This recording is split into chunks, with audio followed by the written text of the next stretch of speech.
నమస్తే మిత్రులందరికీ స్వాగతం. ఒక 10 రోజుల నుంచి నిజంగా ముఖ్యంగా భారతదేశంలో ఎవరైతే ఈ దేశం నాది అనుకునే వాళ్ళకి చాలా బాధాకరమైన విషయం ఉంది. ఈరోజు మోడీ గారిని బోహరా కమ్యూనిటీ వాళ్ళు కలిసి వక్ఫ్ బోర్డ్‌కి సంబంధించి పూర్తి స్థాయిలో మద్దతు ప్రకటించండి. ఈ బోహరా కమ్యూనిటీ ఎవర్రా అంటే వాళ్ళు ముస్లిమ్సే. వాళ్ళు చెప్పడం మైనారిటీస్ ఇన్ మైనారిటీ అని చెప్పడం జరిగింది. కాబట్టి ఈరోజు దీని గురించి వక్ఫ్ బోర్డ్ కానీ తర్వాత ఏదైతే ఉందో ముర్షిదాబాద్ గురించి విషయాల గురించి మాట్లాడుకునేటప్పుడు మనకు కొన్ని విషయాలు అర్థమవుతుంది. ఏమంటే ఈ దేశంలో ఉన్నటువంటి మెజారిటీ ప్రజలు ఎవరైతే హిందువులు ఉన్నారో వాళ్ళు మైనారిటీలు. మీరు ఖచ్చితమైనటువంటి సిద్ధాంతం ఇది. ఆ మైనారిటీలు ఎవరైతే ఉన్నారో వాళ్ళకి హక్కులు లేవు. అంటే మా హిందువులకు హక్కులు లేవు. కాబట్టి హిందువులు నోరెత్తకూడదు అనేటువంటి సిద్ధాంతం. ప్రపంచానికి మైనారిటీ, మెజారిటీ సిద్ధాంతం ఈ లౌకిక తత్వం తీసుకొచ్చినటువంటి పాశ్చాత్య దేశాలన్నీ కూడా పూర్తి స్థాయిలో క్రైస్తవ దేశాలు. ప్రజాస్వామ్యం లేని దేశాలన్నిటి కూడా ఇస్లాం దేశాలు. ఎక్కడైతే ముఖ్యంగా గాంధీ, నెహ్రూ ఇటువంటి వాళ్ళు వచ్చిన కారణం చేతనే ఈరోజు భారతదేశంలో ఈ మైనారిటీ సిద్ధాంతం ఇది లౌకికవాదము, ఈ సెక్యులరిజము రుద్దబడి హిందువులు 80% ఉన్నా కూడా రెండవ శ్రేణి పౌరుల్లాగా తయారైనారు. నేపాల్లో ఏం జరిగిందంటే ఇదే లాలచ, అంటే వాళ్ళకి మీకు అది ఇస్తాం ఇది ఇస్తాం అని చెప్పినటువంటి ఈ పాశ్చాత్య దేశాలు అక్కడ ఉన్నటువంటి హిందూ జాతీయతను, అంటే హిందూ రాష్ట్రాన్ని కూడా వాళ్ళు వదులుకోవడం జరిగింది. అక్కడ కూడా ఇప్పుడు హిందువులు బాధపడుతున్నారు. అది సిద్ధాంతం. ఎందుకంటే బ్రిటన్ తీసుకోండి, బ్రిటన్లో ఎగువ సభలో దాదాపు 20 మంది దాదాపు బిషప్లే ఉంటారు, పాస్టర్స్, కార్డినల్స్ ఉంటారు అన్నమాట. అట్లాగే ప్రతి వ్యవస్థలో ఉంటుంది. కాబట్టి బ్రిటన్ రాజు క్రైస్తవుడుగానే ఉంటాడు. నెదర్లాండ్స్ కానీ, డెన్మార్క్ కానీ, ఫిన్లాండ్ కానీ ఇటువంటివన్నీ కూడా క్రైస్తవ దేశాలు. వాటికి భక్తు పూర్తి స్థాయిలో క్రైస్తవ ఆచరణ ప్రకారమే జరుగుతుంది. కానీ దురదృష్టం అంటే ఈ దేశంలో 80% ఉన్న హిందువులకి ఈ వాళ్ళ మతానికి దేశం లేదు, ఉన్న దేశం కూడా ద్వితీయ శ్రేణి పౌరులుగా ఉన్నారు. దానికి ఉదాహరణ నిన్న వక్ఫ్ బిల్, దానికి సంబంధించినటువంటి ఈ సుప్రీంకోర్టు ఏదైతే ఉందో సుప్రీంకోర్టు వ్యవస్థలోనే లోపం ఉందనే విషయం మనకు స్పష్టంగా తెలుస్తుంది.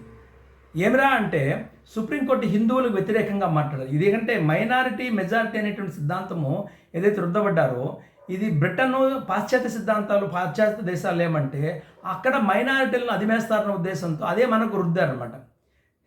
దురదృష్టం ఏమంటే ఇక్కడ మెజారిటీలను అదిమేస్తున్నారు.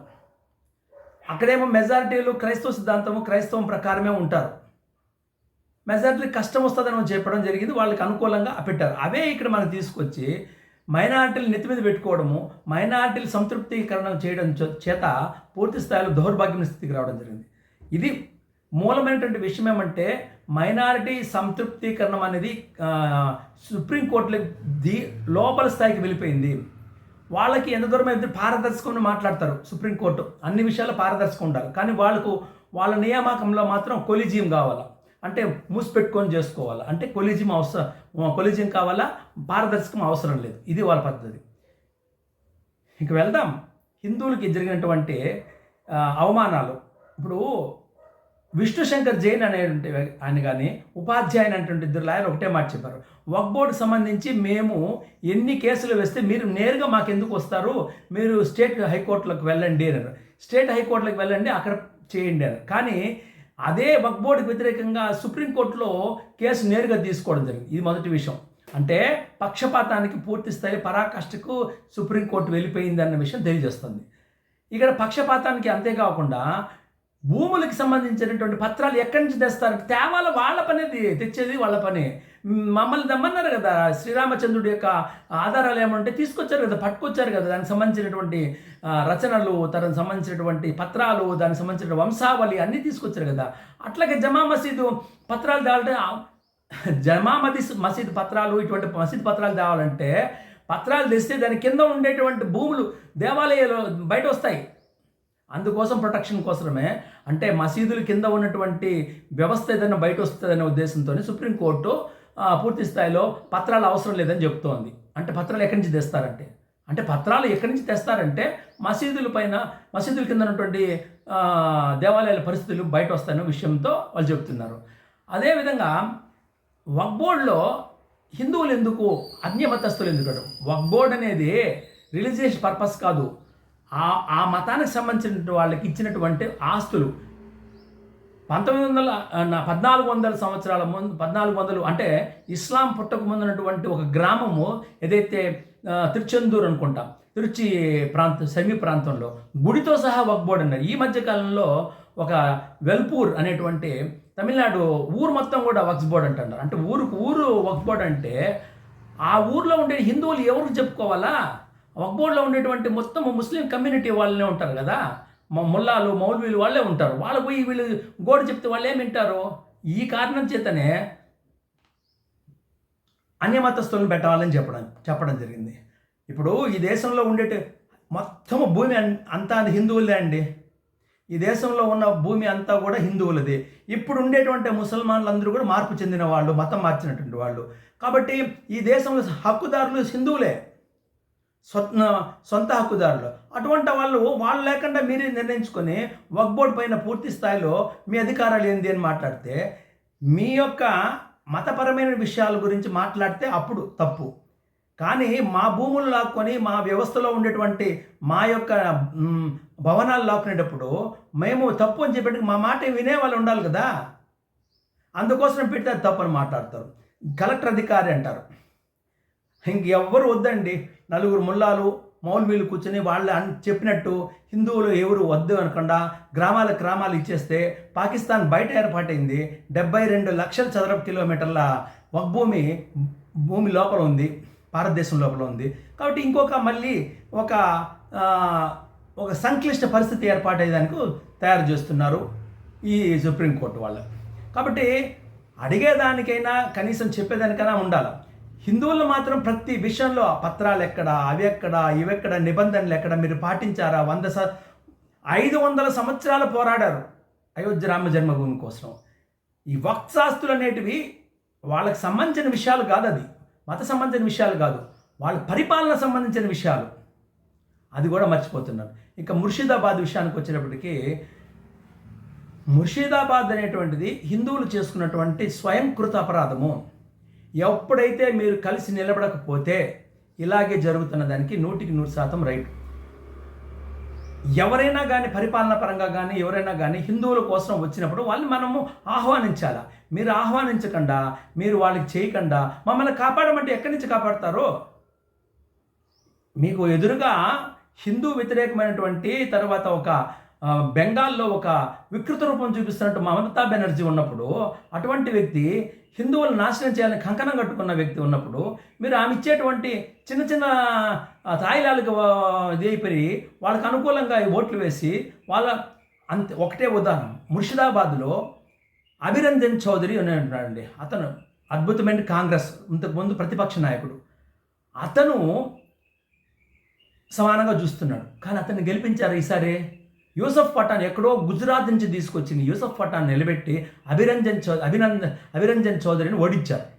ఇది ఎక్కడైతే ముసల్మాన్లు ఎక్కువగా ఉంటారో వాళ్ళకి మాత్రమే వాళ్ళు ఓట్లేస్తారు, మిగతా వాళ్ళకి వేయరు అనే దాని విషయానికి అభిరంజన్ చౌదరికి అర్థమైంది. ఆయనే చెప్పండి, ఇన్ని సంవత్సరాలు చేస్తున్నటువంటి ఏదైతే పూర్తి స్థాయిలో నా సేవను కూడా గుర్తించలేదని ఆయన మనసులో బాధపడ్డం జరిగింది. కాబట్టి ముర్షిదాబాద్ కానీ, మాల్డా కానీ, దక్షిణ 24 పరగణాలు కానీ, ఇట్లన్నింటిలో కూడా డెమోగ్రఫీ అంటే ఏదైతే సమతుల్యం మారింది, అంటే హిందూ ముస్లిం సమతుల్యం మారినప్పుడు ఖచ్చితంగా ఈరోజు హైదరాబాద్లో మీకు ఒకే ఉదాహరణ చెప్తాను. హైదరాబాద్ అనేటివి నియోజకవర్గాల పునర్విభజన జరిగినప్పుడు హైదరాబాదు దూరంగా మలక్పేట ఉంది. హైదరాబాదు మలక్పేటను మధ్యలో హిందూ ప్రాబల్య ప్రాంతం ఉంది. కానీ డీలిమిటేషన్ చేసినప్పుడు హైదరాబాద్ ప్రాంతం ఎక్కడుంటే ఇక్కడ ఉన్నటువంటి మలక్పేటను కలిపారు, మధ్యలో ఉన్నటువంటి ప్రాంతాన్ని తీసేశారు. ఇది వాళ్ళు చేసిన కుట్ర. ఆ కారణం చేత హైదరాబాదుకు తర్వాత మలక్పేటలో ఉండేటువంటి ముసల్మాన్లు హిందువులకు ఓట్లేరు. మధ్యలో ఉండేటువంటి వాళ్ళు ఎక్కడ చేవెళ్లకో తర్వాత మల్కాజ్గిరికో పంపించేశారు. ఈ విధంగా చేయడం వల్ల, డీలిమిటేషన్ వల్ల చాలా చాలా ముఖ్యంగా వైఎస్ రాజశేఖర రెడ్డి చేసినటువంటి సమస్య ఇది. హైదరాబాదు సుల్తాన్ సలావుద్దీన్ ఓవైసీ ఫ్యామిలీయే గెలవాలని ఉద్దేశంతో చేసినటువంటి కుట్ర. కాబట్టి ఈ విధంగా చేసిన కారణం చేత అక్కడ నిరంతరాయం గెలుస్తాను. ఇదే డీలిమిటేషన్లో కానీ డెమోగ్రఫీ మార్పుల్లో కానీ జరిగేటువంటి నష్టం. ఈ నష్టం కారణం చేత హిందువులు కోల్పోతున్నారు. ఈరోజు సిలిగురి కారిడార్ అనే దాన్ని కూడా పోతున్నారు. ఇంకా నేను చెప్పడం ఏమంటే, మేషాలు లెక్కించితే సరిపోదు. మోడీ గారు కానీ అమిత్ షా గారు కానీ హిందువుల కోసం నిలబడాలి. అవును, పోరాడాలంట. పోరాడే వాళ్ళకి ఎక్కడ సాయం చేస్తున్నారు? పోరాడే వాళ్ళకు మన ఆంధ్ర రాష్ట్రంలో కానీ ఎక్కడ కానీ ముఖ్యంగా సహాయమే లేదు. వెనక్కి లాగుతున్నారు. మీరు వద్దు మేము చెప్పినప్పుడు నిద్రలేసి విజిలేయాలా, మీద అప్పుడు గమన పనుకో ఉండాలి. అది ఈ రాష్ట్ర సిద్ధాంతంలో ఉండేటువంటి పరిస్థితి. కాబట్టి ఎవరైతే హిందువుల కోసం పోరాడుతున్న వాళ్ళకి అందరూ కూడా మనం మద్దతు ఇవ్వాలి. అది నేను 100% చెప్పేటువంటి విషయము. ఆ మద్దతు ఇచ్చేదానికి కూడా చాలా సమస్యలు ఉన్నాయి. ఈ ముర్షిదాబాదు తర్వాత అసలు అక్కడ వెస్ట్ బెంగాల్ అద్భుతమైన ప్రదేశం, నవదీప్, పూర్తిగా సంస్కృత విద్యం నేర్పించేటువంటి ఒక జిల్లా. బుర్దమాన్ అంటే వర్ధమాన మహావీరుడు యొక్క జిల్లా.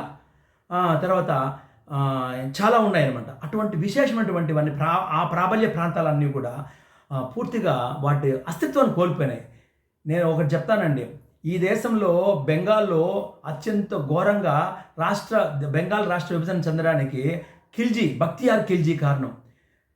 తూర్పు బెంగాల్ అంటే ఇప్పుడు బంగ్లాదేశ్ ఉందో, ఆ బంగ్లాదేశ్లో ఒకప్పుడు ఉన్నటువంటి హిందువులు బౌద్ధం చేత ప్రేరేపించబడి బౌద్ధ మతం తీసుకున్న తర్వాత ఈ బక్తియార్ ఖిల్జీ దండయాత్ర చేస్తే వాళ్ళు నపుంసకులుగా మారినారు. ఎవరో బౌద్ధులైనటువంటి వాళ్ళ శక్తి కోల్పోతే క్షాత్రధర్మాన్ని వదిలేస్తే బక్తియార్ ఖిల్జీ దాడి చేస్తే వెంటనే వాళ్ళు ముసల్మాన్లుగా తయారైనారు. ఆ ముసల్మాన్లుగా తయారైన వాళ్ళు ఈరోజు భారత వ్యతిరేకంగా ఈ బెంగాల్ సంస్కృతి సాంప్రదాయం కలిగినా కూడా బెంగాల్ వాళ్ళని వ్యతిరేకించేటువంటి పరిస్థితిగా ఏర్పడి ఈ దేశానికి వ్యతిరేక శక్తులుగా తయారవుతున్నారు ఆ బెంగాల్లో ఉండేటువంటి వాళ్ళు.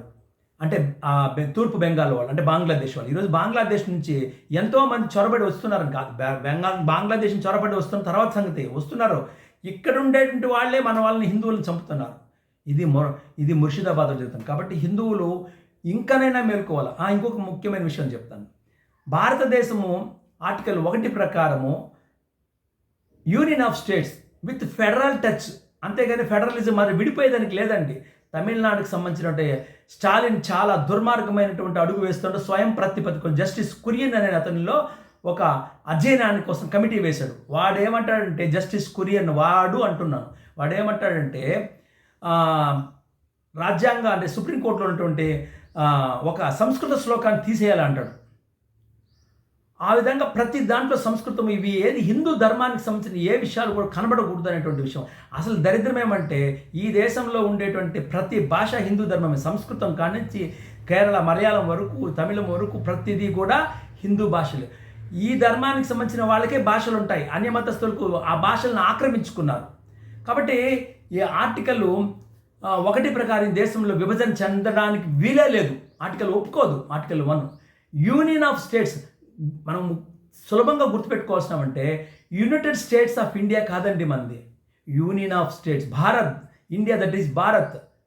మీరు చూడండి, United States of America, United States of Emirates ఇట్లుంటుంది. కానీ యూకే యునైటెడ్ కింగ్డమ్ ఉంటుంది. కానీ యునైటెడ్ స్టేట్స్ ఆఫ్ ఇండియా కాదు మనది. కాబట్టి ఇంత దరిద్రమైన ఆలోచనలు పెట్టుకొని ఈ దేశాన్ని విభజన చేయాలా? ద్రవిడవాదం అనేటువంటి పెరియార్ వాదాన్ని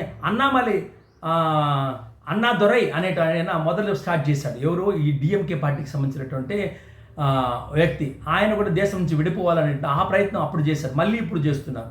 వీళ్ళని చెప్పుతోనే కొట్టాల్సిన అవసరం ఉంది. స్టాలిన్ అనేటువంటి వీళ్ళ దేశం నుంచి తరిమేయాల్సిన అవసరం ఉందని తెలియజేస్తున్నా. కాబట్టి ఇన్ని విషయాలు అన్నిటి కూడా దీంట్లో కూడా ఇప్పుడు చూడండి, దేశానికి వ్యతిరేకంగా ఉండేటువంటి నియమ నిబంధనలు ఇది ఆర్టికల్ 1కి వ్యతిరేకంగా స్టాలిన్ మాట్లాడుతున్నట్టు సుమోటగా ఎందుకు సుప్రీంకోర్టు తీసుకొని అతని ప్రభుత్వాన్ని రద్దు చేయమని రికమెండ్ చేయాలా? అటువంటివి చేయరు. కాబట్టి ఆడ హిందూ వ్యతిరేకమైనటువంటి ఏదైతే మెజారిటీ వాళ్ళకి తొక్కేయాలనేటువంటి ఆలోచన సుప్రీంకోర్టు వ్యవస్థలోనే ఉందని తెలియజేస్తున్నా. భారత్ మాతాకి జై, జై శ్రీరామ్.